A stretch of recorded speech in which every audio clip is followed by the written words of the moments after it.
साल 2080, न्यू दिल्ली। अब कांच और धातु का शहर, जहां आसमान में ड्रोन ऐसे उड़ते थे जैसे पुराने जमाने में कबूतर। हवा में हल्की नीली चमक थी, नैनो फिल्टर की वजह से। लोगों के चेहरे नकाबों के पीछे थे और डेटा की नदियां सड़कों के नीचे बह रही थीं। डॉक्टर आर्यन मल्होत्रा, 42 वर्षीय वैज्ञानिक, अपने लैब में खड़ा था, एक विशाल पारदर्शी कमरे में, जहां मशीनें मानो सांस ले रही हों। सामने उसके द्वारा बनाया गया टेम्परल लूप डिवाइस, समय को मोड़ने वाली मशीन, धीरे धीरे चमक रही थी। उसके चेहरे पर पसीने की हल्की परत थी, लेकिन आंखों में दृढ़ता। ये आखिरी मौका है, उसने खुद से कहा। वो जानता था, अगर उसने अब 2080 से 2050 में जाकर अपने 12 वर्षीय स्व को नहीं चेताया, तो दुनिया वैसी नहीं रहेगी जैसी उसने जानी थी। उसने कोड इनपुट किया।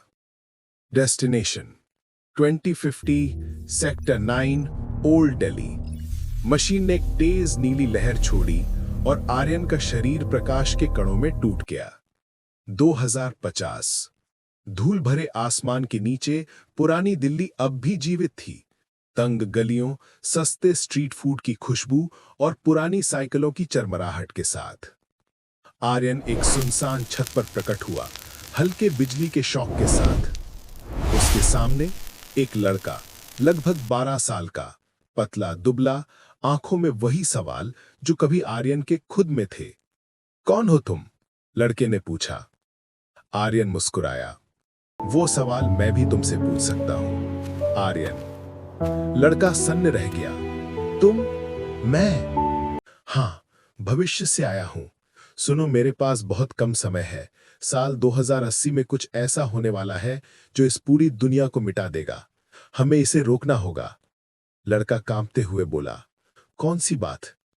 आर्यन कुछ बोलने ही वाला था कि अचानक हवा में एक गड़गड़ाहट हुई, जैसे किसी ने हवा को फाड़ दिया हो। आसमान में काले सर्किट जैसे पैटर्न चमके। फिर एक और आकृति उभरी। वो भी इंसान जैसा था, पर उसकी आंखें चमकदार ग्रे थीं और उसकी त्वचा धातु जैसी झिलमिला रही थी। तुम बहुत देर कर चुके हो, डॉक्टर मल्होत्रा। आवाज ठंडी और सटीक थी।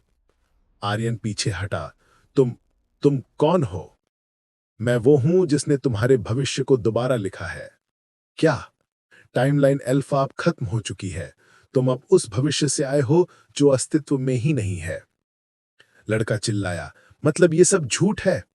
नहीं बच्चा, सच्चाई ये है कि तुम्हारा बड़ा स्वरूप असफल रहा, इसलिए हमने एक नया वर्जन बनाया जहां तुम कभी पैदा ही नहीं हुए। आर्यन के कानों में गूंज पड़ी। कभी पैदा ही नहीं हुए? वो बुरी तरह चौंका।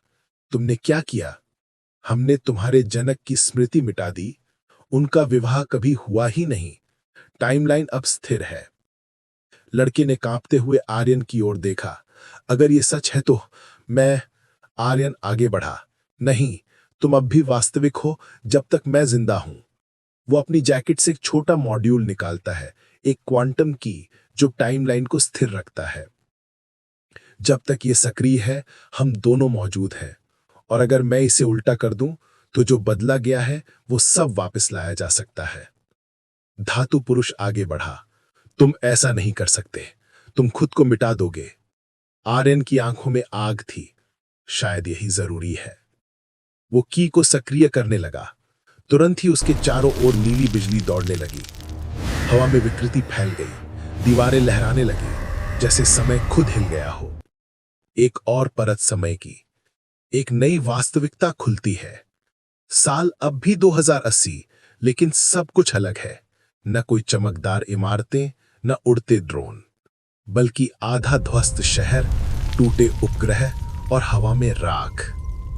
आर्यन अब भी जीवित एक अंधेरे कमरे में आंख खोलता है।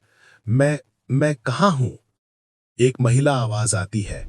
तुम अब टाइमलाइन बीटा में हो। वो पीछे मुड़ता है। एक लड़की खड़ी है, करीब 25 वर्ष की, चेहरे पर धूल लेकिन निगाहें दृढ़। मैं आशा हूं, तुम्हारे बेटे की सहायक।